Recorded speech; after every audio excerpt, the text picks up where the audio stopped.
Familia, ¿cómo están? Bienvenidos a otro programa de Somos la Voz. Gracias por acompañarnos semana tras semana. Gracias Canal Luz, gracias a toda la gente linda que nos sigue en las redes sociales. Gracias por ser la voz en las trincheras en donde Dios los llamó. Y como ustedes saben, todas las semanas tenemos amigos en nuestros programas que ya están siendo la voz en algún área de influencia, en algún monte. Y hoy lo tenemos a Felipe. Amigo, gracias por estar, gracias por ser la voz y gracias por compartir con toda nuestra gran comunidad. Gracias a vos, Guille. La verdad, un privilegio tenerte. Igualmente. Gracias por la oportunidad. Felipe, le cuento a la gente linda que nos está viendo, es pastor, también es un hombre de negocios y tiene un testimonio tremendo y nos gustaría que le cuentes un poco a la gente tu historia, cómo llegaste hasta donde Dios te trajo hoy, porque sabemos que no venís tal vez de cuna cristiana, ni tal vez gente trabajadora. Contanos un poquito de dónde viene la historia y cómo Dios te trajo hasta acá. Bueno, yo nací en Uruguay, soy uruguayo. De chiquito empecé a tener problemas en mi casa de índole familiar. Calculá que había mucha discusión en casa y en un momento decidí irme más salir de casa, ¿no? Ir como a la calle. Simplemente tenía amigos. ¿A qué edad más o menos? Suponete 12 años, 13 años, y tenía amigos que andaban en skate, hacían surf. Montevideo tiene mucho eso, mucho gueto, digamos, de tribu urbana. Claro, entonces claro. yo estaba con los skaters, con los surfers y no sé qué. Bueno, entonces ahí empecé, obviamente, a tomar alcohol y empecé con las drogas de a poco. En el medio me empecé suave, ¿no? O sea, no fui directamente un drogadicto desde el principio, pero te diría que a medida que fue pasando el tiempo, es inevitable porque lugar donde iba, fiesta donde iba, había drogas y alcohol. Entonces, claramente yo tenía una tendencia escapista, me quería escapar, así que empecé con eso. Después en un momento corté, pues me fui a estudiar a Estados Unidos, volví, y cuando volví, ahí fue el momento difícil. Entonces empecé, tenía una espiral descendente, para hacerlo rápido, ya ahí tenía 22 años, calculá que venía ya de años, ¿no? Es importante igual esto de aclarar de que no fue de una el tema de las drogas, No. Es progresivo, porque eso también es una alerta para la gente, uno va corriendo las fronteras y se va involucrando de a poco en las cosas malas, digamos, primero el skate, no tiene nada de malo, después un poquito de alcohol. Y es importante también entender eso para identificar en la juventud. Claro, que las cosas no pasan de la noche a la mañana. Hay un deslizamiento progresivo y a mí me pasó eso bien claro, ¿no? O sea, al principio yo decía, es una cosa social, me siento bien solamente los fines de semana, algún fin de semana, empecé con algún fin de semana y finalmente terminé todos los días, todo el tiempo. En ese momento, cuando tuve 26 años me mudé a Argentina. Uno de los problemas que tuve es que siempre me fue bien en el trabajo. Había estudiado en Estados Unidos, trabajaba en una agencia de publicidad, yo había estudiado marketing, comunicación, producción audiovisual, todas esas cosas. Entonces me iba muy bien trabajar en una agencia de publicidad y era muy buen vendedor y además producía para cuentas muy de arriba. Entonces económicamente me iba bien, entonces yo no veía que hubiera nada malo en ese, ¿no? Hasta que al final, llegué a un punto en donde de la noche a la mañana, porque fue rápido, desbarranqué. Yo no me di cuenta hasta que estaba muy en el horno. Estaba hasta las manos. Y lo que me terminó pasando es que estaba todo el día drogado. Me levantaba a la mañana, tomaba alcohol. Yo creo que era más alcohólico que drogadicto porque tomaba mucho alcohol. Pero tomaba, suponete, me levantaba y de desayuno tomaba fondo blanco de un vaso de vodka puro y una raya de cocaína y me iba a trabajar, digamos. Y así empezaba, y estaba todo el día así. Para arrancar la mañana. Para arrancar la mañana. Y estaba esclavo de una forma muy complicada, digamos. No podía parar, era imposible parar. Entonces, en ese tiempo conocí a María, mi esposa, y nos pusimos medio de novios.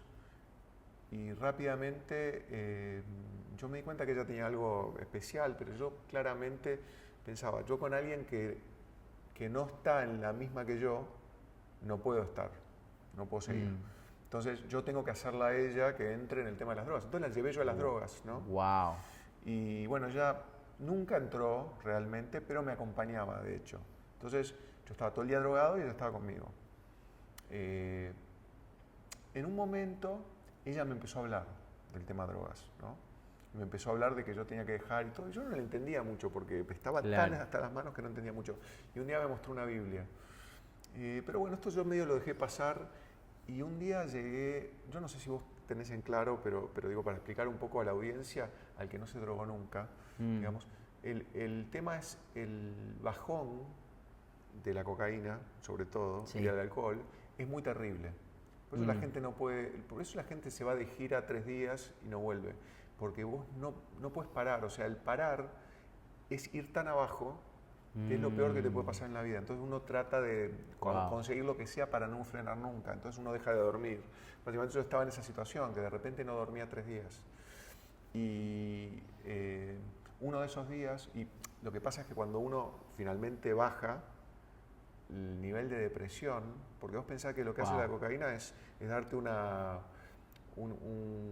rush de dopamina y de serotonina, y cosas que te estimulan, que te estimulan, y después la falta de eso, porque justamente en el es como cuando termina el pico terminás en -10 cuando arrancaste. -50. Entonces, claro, entonces terminás con depresión, y yo estaba pensando en suicidarme. O sea, venía como para tirarme de un 8º piso, que era donde vivía.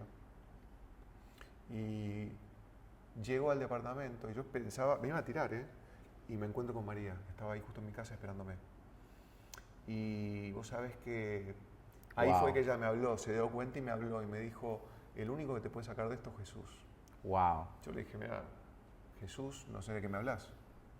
Yo he ido a un colegio católico, no vengo, como vos dijiste, de cuna cristiana, y realmente me dio un poco como de risa, ¿no?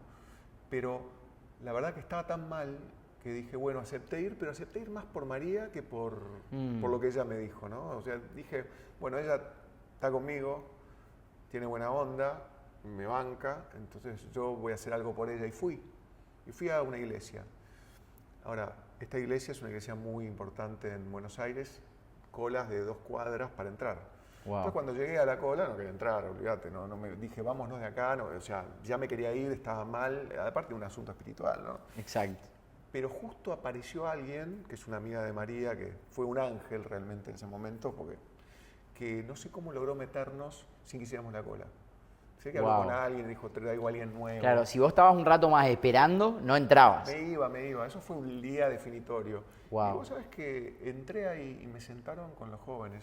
Yo tenía 30 años, no era joven. Ahora yo sé que hay jóvenes de 30 años. ¿Cómo que 30 años? Yo tengo 33, Felipe. ¿Cómo? Pero no sos, pero no estás para estar en Claro, sí. Sos pastor, Bueno. ¿Me entendés? O sea, sí. Ya no estaba, claro, y te sentaste y eran todos sub 30. Me tenía que sentar en el piso.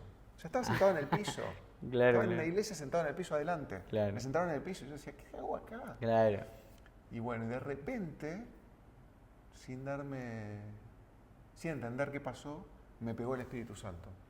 Wow. Vos no sabías de eso, qué era el Espíritu. Yo estaba completamente en contra de lo que estaba pasando. Y vos estabas ahí y ¿qué sentiste? Estaba mal porque decía, ¿qué hago acá? Me quiero ir, esto no es lo mío, no tiene nada que ver conmigo, no soy yo, o sea, todos los pensamientos que tenía eran muy diabólicos, me da para salir corriendo.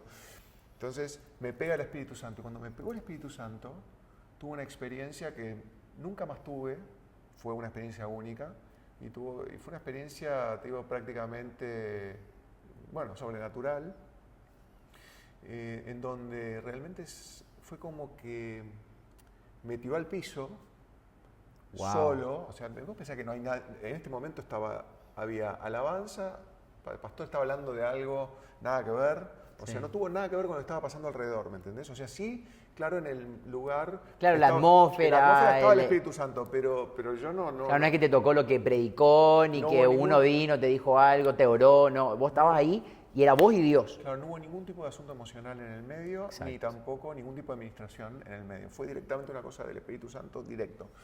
Y bueno, me llevó a arrepentir, a llorar primero. Tuve como 2 horas llorando. Wow. sin parar, y no sabía por qué lloraba. Claro, en un momento pensé, bueno, lloro porque me siento triste, pero el llanto no era de tristeza realmente, ¿no? Claro. Y era de tristeza según Dios, como dice la Biblia. Era como de darme cuenta finalmente que yo había desperdiciado mi vida. Wow. Que la había desperdiciado por 15 años, porque vos pensás que todo este tema llevó más de 15 años. Entonces, había desperdiciado mi vida. Y ese día fue el último día que me drogué. Nunca, o sea, llegué a la iglesia drogado, pero salí y nunca más me drogué. Wow. Nunca más, o sea, alcohol volví a tomar muy poquito. Ahora no tomo alcohol hace años, pero después volví a tomar un poquito, pero dejé de ser un adicto. ¿Viste eso que dicen de que un adicto es un adicto para siempre? En Cristo no, es mentira. Uno nace de nuevo y queda la vieja vida atrás. Y la vieja vida completamente atrás. O sea, yo no lucho más con una adicción a las drogas. La verdad que después, mira, yo no sabía nada. Es más, había gente que me veía desvariando por la calle. Porque yo hablaba solo, ¿me entendés? Estaba tan mal de la cabeza que hablaba solo. Entonces, tenía la memoria, la cabeza quemada. O sea, es una locura que yo haya podido mantener la cordura después de lo que viví. Y qué importante, porque decías que económicamente estabas bien, laboralmente bien. Entonces, hay gente que mira del otro lado y dice, bueno, yo lo que necesito no es a Dios, es hacer buenos negocios, es tener estabilidad económica. Pero hay gente que llega a ese nivel, pero sigue con el alma vacía y el espíritu apagado. Y es donde decías, vivía en un 8º piso, pero igual quería suicidarme de mi misma terraza porque el alma estaba vacía y el espíritu apagado. Por eso es importante hablarle a los jóvenes, a las personas, a la comunidad de Somos la Voz, que tal vez tienen el llamado de los negocios, de decirle, no hay nada nuevo ahí que no encuentres en Cristo. Todo lo añadido es para un propósito mayor. Y es lo que a vos te costó tu experiencia, de decir, yo estaba acá y tuve que conocer a Cristo. Porque hay jóvenes que conocen primero a Cristo y dicen, bueno, Cristo no es todo. Cuando tenga mi 8º piso, entonces ahí voy a estar. Pero es importante entender de que el que ya encontró a Cristo, ya encontró todo. Sí, y pienso también que vos pensás que yo tenía un buen trabajo, me pagaban bien, pero nada que ver con lo que pasó después. ¿Me entendés? O sea, yo era la misma persona y cuando con Cristo llegué a ser número 1 de marketing de Warner para la región, o sea, Warner, HBO, Turner, 42 canales de cable, la audiencia digital más grande de América Latina. Wow. Y yo era cabeza de marketing de toda América Latina y gerente general, o sea, country manager para Argentina de la compañía con 1.500 empleados, ingresos de $500 millones por año, solamente acá en Argentina, una de las empresas más grandes, la empresa número 6 de Argentina en el ranking de apertura. Wow. O sea, Google, Coca-Cola, Meta. Y entre los primeros, Warner. O sea, y la única empresa de medios, porque las demás son de tecnología o de consumo masivo, o sea, la única empresa de medios en la lista. Y yo llegué a ser gerente general de esa compañía. Y si vos me preguntás cuál es la clave del éxito, o sea, mi inteligencia era la misma, mi capacidad era la misma, mis estudios eran los mismos. Ahora, ¿qué cambió? Lo que cambió es que yo, cuando salí de ahí, no solamente decidí no drogarme más, decidí servir al Señor para siempre. Y de hecho hice un pacto con Dios, que ahora capaz que no lo haría porque no sé si teológicamente es la forma de orar, pero en el momento yo no sabía nada y bueno, claro, te salió y lo que, más... Señor, si vos me ayudás con esto, yo te voy a servir toda mi vida. Y el Señor me tomó la palabra, entonces yo empecé a poner primeramente el reino, no a mi trabajo. Wow. O sea, eso es lo que decía. Si vos me decís, claro, la clave del éxito en mi trabajo fue que mi objetivo primario no fuera mi trabajo, mi objetivo primario fuera el reino. Y eso lo mantuve y lo mantengo hasta ahora. Y el Señor ha cumplido su palabra en Mateo 6:33, que dice, mas buscad primeramente el reino de Dios y su justicia, y todas estas cosas, serán. Pagar la factura, que era lo que vos te referías recién, ¿no? Serán añadidas.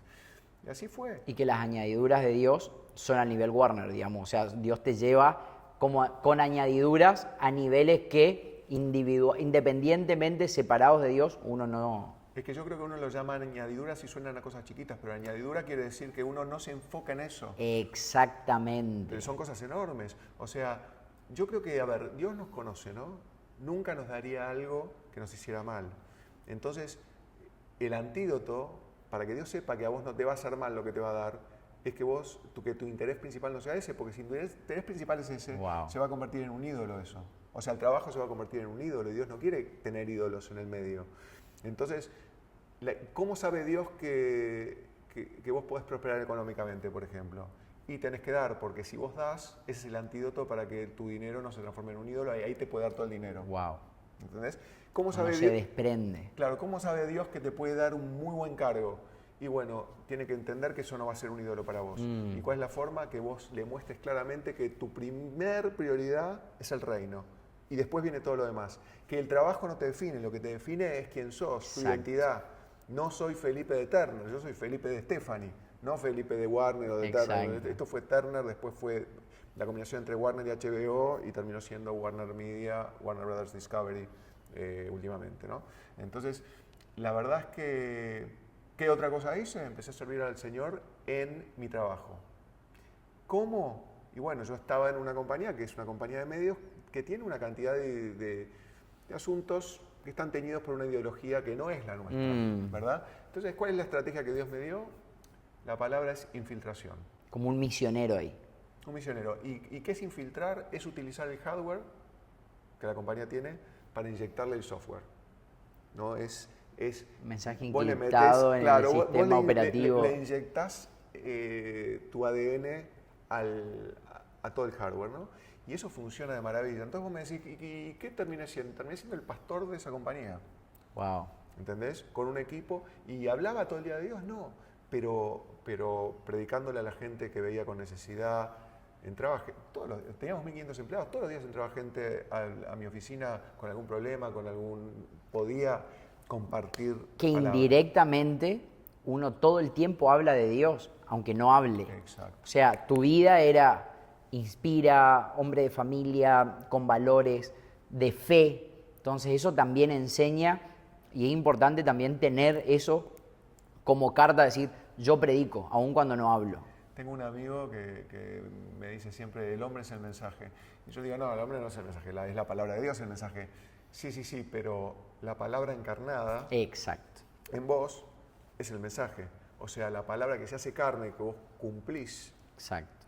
O sea, esa fe que se transforma en obras, exacto, hace que los demás glorifiquen a Dios, como dice Pedro, ¿no? Tremendo. Y Felipe, para ir cerrando, hay personas que dicen, bueno, tengo el llamado de ser un hombre de negocios también, de poder predicar en lugares, en el monte de la economía. ¿Cuáles son las 3 cosas que tienen que tener en cuenta para, tal vez como antídoto, de decir, bueno, poner a Dios uno, no sé, sujeción otra o mantenerse bajo obediencia? ¿Cuáles son las 3 cosas que le sirven como antídoto? Y 3 cosas a tener en cuenta para llegar ahí. ¿Qué sé yo, el estudio, el trabajo, qué? Mira, yo creo que la preparación es una cosa importante. O sea, la preparación es siempre tu piso. No es tu techo, es tu piso. Es de donde vos partís. Tu techo es la gracia de Dios. Esa es la primer premisa. Hay que prepararse. No podemos tener un pueblo que quiere tener un impacto y no está preparado. Necesitamos preparación. Es lo que ha faltado. Yo creo que eso es producto de la aislación cultural que ha tenido el cristianismo en las décadas pasadas, en donde había como una doctrina de que la iglesia tenía que permanecer aislada, impoluta, como si fuera una burbuja y no mezclada con el mundo, donde en realidad lo que Jesús nos pide en Juan 17, cuando hace la oración sumo sacerdotal al Padre, dice, si bien no son del mundo, no te pido que los saques del mundo, sino que en el mundo sean salvos de la maldad, que sean libres del mal. Entonces, digamos, fuimos llamados a estar en el mundo y a impregnar. Él dijo, de hecho... leudar. Leudar, exactamente. Las parábolas, la parábola de la levadura o de la semilla de mostaza, hablan de eso exactamente. Dice que el reino de los cielos es como una medida de levadura que fue puesta entre medias de masa y leudó toda la masa. Exacto. Por eso te digo que la estrategia es infiltración. Segunda cosa importante para mí. El asunto de la sujeción es muy importante, como vos decís, pero sobre todo es muy importante ser sujeto. No hay forma de que uno no esté sujeto, ¿no? Primero la capacitación. Segundo, sujeción, digo, bien, pero además le sumaría la sujeción el tema de que uno tiene que estar muy convencido de que uno necesita a Dios, que no tiene que hacer las cosas en las propias fuerzas. Wow. ¿Entendés? Porque sujeción es sujeción a un pastor y sujeción a Dios también. Y Dios lo que no quiere es que nosotros nos cortemos solos. La independencia. La independencia, que nos cortemos solos. Entonces, Dios... ¿Vos te acordás de aquella escritura donde estaba Moisés, estaba Josué peleando y estaba Moisés, que está en Segunda Crónica? Sí, ¿no? levantaba los brazos y... Claro, exacto. Josué era el mismo, nosotros en este caso somos Josué, ¿no? Y también somos Moisés de alguna forma, pero somos Josué. Josué es el mismo, pero cuando Moisés levantaba las manos, Josué prevalecía, y cuando Moisés bajaba las manos, Josué perdía, o sea, Israel perdía. Entonces, ¿qué pasó? Lo que consiguió Moisés fue dos tipos que le levantaron las manos para no tener que bajar las manos y que Josué terminara ganando. Y este principio es el mismo para nosotros, porque yo te digo, si vos me preguntás, así como te digo, el escalón, el piso es la preparación y el techo es la gracia de Dios, te digo, el piso es lo que nosotros podemos hacer, eso se llama lo posible. Vos pensás que Dios es el Dios de los imposibles, pero nosotros tenemos que hacer lo posible. Dios no va a hacer lo posible te lo pide a vos. Él hace lo imposible. Entonces, ¿qué es lo posible? La preparación y que vos le pongas las mayores ganas, tu inteligencia, tus ganas, tu diligencia, que trabajes mucho. ¿Qué es lo que te da Dios? Dios te da las ideas estratégicas que se caen del cielo. Dios te da la capacidad de ser un líder empático al que la gente siga. Dios te da la capacidad de que tenés un enemigo y no tengas ni siquiera que pelear porque Dios lo saca de en medio en la compañía. Alguien que te quiere matar y de repente Dios lo sacó de en medio y vos decís cómo lo sacó. ¿Me entendés? Entonces, ahí cuando vos realmente tenés una conciencia, y no me gusta la palabra conciencia, pero es la única palabra que hay, de que Dios está todo el tiempo con nosotros, pero no está pintado. Tiene que participar de las cosas.